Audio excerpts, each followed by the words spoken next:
Bismillahirrahmanirrahim. Assalamualaikum warahmatullahi wabarakatuh. Masih bersama channel Matar Bicara yang kali ini mengungkap catatan-catatan kehidupan pertemanan yang sebenarnya saya susun dalam rencana pembuatan buku kitab Mari Bergaul, tapi saya akan bikin konten saja lebih baik.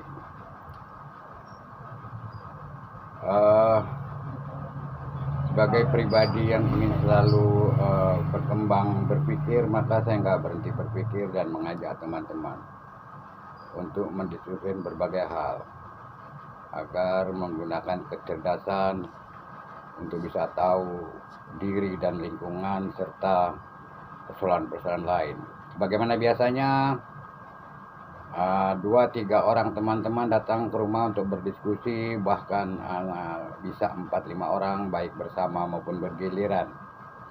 Biasanya kita bahas tentang filsafat kehidupan, kebangsaan, keagamaan, peradaban dan kebudayaan, serta etika pergaulan yang kita kutip dari berbagai sumber berangkat dari nilai dasar agama kita sendiri. Biasanya teman-teman ya bawa kue, kopi sendiri, rokok sendiri, dan saya melayaninya dalam berbagai dialog di malam-malam tertentu. Belakangan saya didatangi oleh seorang teman yang namanya Parman. Dia bilang kalau teman yang serius dan jadi inspirasi penulisan buku saya tadi ternyata dikutip dari pernyataan-pernyataan teman yang hadir. Tidak kepalang tanggung, Parman bilang ada beberapa teman kasih tahu kalau si Matar kudu diwaspadai, jangan sembarangan omong atau cerita. Orang itu bilang waktu lusa malam lalu datang ke rumahnya bercerita untuk hati-hati sama si Matar. Saya tanya, apa pasalnya? Teman saya cerita kalau siangnya ketemu orang di sebuah warung kopi. Orang itu bilang, kalau ente ngomong panjang atau cerita, pemikiran ente bakal di copy paste, dipakai, dipajang di FB dan WA. Sekarang malah dijadikan konten YouTube. Hati-hati ya Mama Matar. Parman bilang, emang kenapa? Apa ada yang dirugiin? Atau apa ente pernah ketemu dan ngomong kemudian ditulis jadi cerita? Lantas orang itu diam aja. Parman yakin bahwa ini bagian dari sikap jelek manusia yang tanpa recheck menyebarkan berita yang tidak benar. Akhirnya Parman bercerita kepada saya dan bicara, Tar, asal ente tahu, ya kan, aneh senang main ente.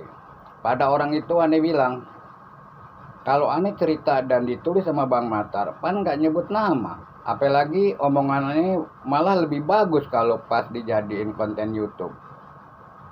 Yang kedua, kalau kita ngobrol, apalagi banyak orangnya, Bang Matar tuh nggak begitu serius dengerin, karena kadang pada berbuat omong kan. Dan Bang Matar nggak pernah ngerekam, karena dia sibuk main HP. Nah, kata Parman, gue nilai nih, Bang Matar punya kelebihan ngerekam omongan kita di otaknya. Diam bentaran, teman saya si Parman itu bilang sama orang yang sinis nyinyir pada Bang Matar, kata Parman kepada saya, buat diketahui aja, nggak ada orang yang kayak Bang Matar. Wartawan aja pakai perekam atau HP, tapi Bang Matar merekam langsung di otak. Nah, pan campur baur yang kesimpan, tapi bisa disusun jadi cerita berjudul-judul. Aneh sih sering heran dan bangga. Pantasan aja Bang Matar bisa bikin tulisan yang banyak, bikin konten YouTube yang banyak. Mestinya kita coba belajar kayak Bang Matar, bisa nggak? nggak usah sikap kita macam-macam, kata Parman kepada orang-orang yang dia temui kemarin. Terus apa bahayanya?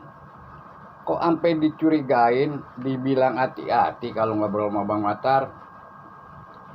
Itu Parman menyudahi obrolannya pada saya.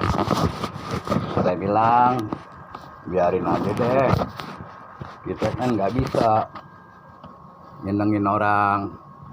Ente itu udah bisa nyenengin orang kalau ngedengerin kejelekan orang yang ngejelekin yang lain. Saya sih nggak jadi masalah.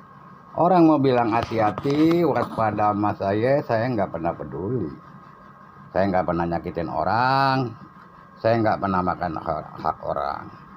Jadi kita kudu menata ulang pergaulan kita dengan sikap hati dan pikiran bersih, kemudian berlomba dalam berbuat kebaikan. Begitu respon saya kepada Parman. Parman ngangguk-ngangguk dan bilang, kalau saya pribadi nggak ada masalah sama abang. Yang lain itu saya nggak ngerti maunya apa sih, ya kan. Jadi saya nggak perlu hati-hati sama ente. Saya bangga bisa berguru, bisa bergaul, bisa berdiskusi dengan Bang Matar. Demikianlah sebagian dari kisah pergaulan yang sering kita dapati dalam lingkup lingkaran tertentu, dan kita nggak bisa bikin senang orang. Dan kita harus tetap pada pendirian prinsip mengangkat nilai kebenaran, selalu berbuat kebaikan. Terima kasih. Assalamualaikum warahmatullahi wabarakatuh. Jangan lupa like and subscribe.